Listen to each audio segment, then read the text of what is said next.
Okay, guys. Hey, we got a crazy good trade in. While you guys were sleeping last night, man. Okay, let's just start on the NES. We got lots of NES, PS1, N64, Super Nintendo, all the good classic stuff. Let's start over here with the gold cartridge. And hey, look, it's perfect for my shirt today.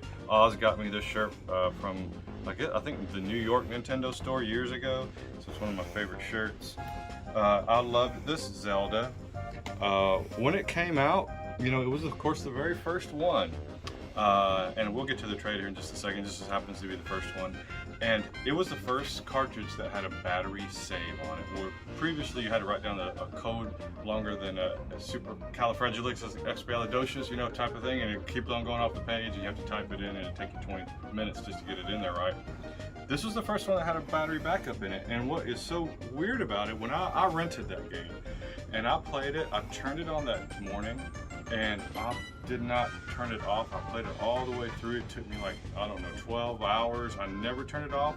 I beat the game in one day, and I never played it again. And I never knew it had a battery backup on it because I liked it so much and I played through it. That's pretty cool. So, and we got the gray cartridge. This gray cartridge is getting hard to find. Nobody ever wanted that one when we first opened. We'd had tons of them, and then slowly but surely everybody wants them. And we got a lot of games that we haven't had in a while. Final Fantasy. Everybody looks for Paperboy.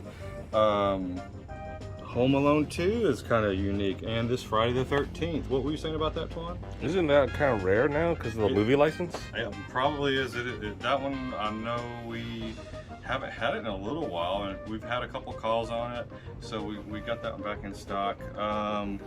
Contra, of course, is one of my favorite NES games of all time. Me and my daughter were playing it the other day. Yeah, isn't that Arnold Schwarzenegger and it was and aliens? Yeah, I guess so. Probably is what. Back then, everybody copied Rambo. So, all right, let's go to PS1. What do you got? Resident Evil 2. We haven't had that forever. No, huh? Brave Fencer Musashi. We haven't had that one in a while. Thousand Arms.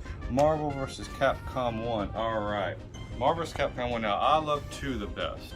But when that one hit the arcade, it was so good. I loved it. But when 2 came along on the Dreamcast, when the Dreamcast Marvel vs. Capcom 2 came out, you could not find it anywhere. It was because the Dreamcast was dying. Stores would get 1 copy. I had to drive all the way to Lake Jackson to the Brazos Mall in a Sears, and they had 1 copy, and I got it there.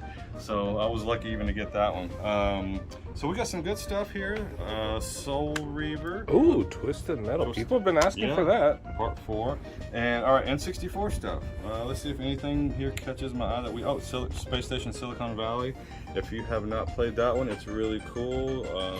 You're different animals and trying to escape. It's your classic run around because you're lost, you don't know what the heck's going on or what to do, and you figure it out. N64 game like Banjo-Kazooie type of stuff like that. All right, Super Nintendo. Hey, we have an Earthbound, but that one got recently traded in. Now this Ninja Gaiden trilogy, forget about it. All right, now if you like the NES Ninja Gaiden trilogy, this is an graphically upgraded version, and if you play this version of Ninja Gaiden, you probably won't ever go back and play the NES version because it's that much cleaner. It's just really well done. We never get that one in stock. I have to look in the computer. Probably maybe it's our 4th or 5th one we've ever had in 12 years. So that's cool. This to me is really underrated. I don't know why it's so cheap. Super Mario All-Stars in the World. You pop that cartridge in and you don't have to get up from your chair all day. It's got everything plus the lost levels and stuff like that. Final Fantasy 2 we haven't had in a while. I'm shocked. That RPG to me was the first RPG. Now I loved them when I was a kid and in the 90s. You know, you played it computer RPGs in the 80s, stuff like that. And I never played the first Final Fantasy on the NES. The game I kind of like was Phantasy Star on the Genesis when it first came out. But when that one came out, to me, that cemented what an RPG is supposed to be. When Final Fantasy 2 came out, that was was a killer app. You know, we'll call it that. All right, killer app. I thought it was Killer Instinct. There it is, right there, Killer Instinct. You know, hey, we're still gonna give some love to these guys over here, these cheapos over here. So we got some Star Wars there.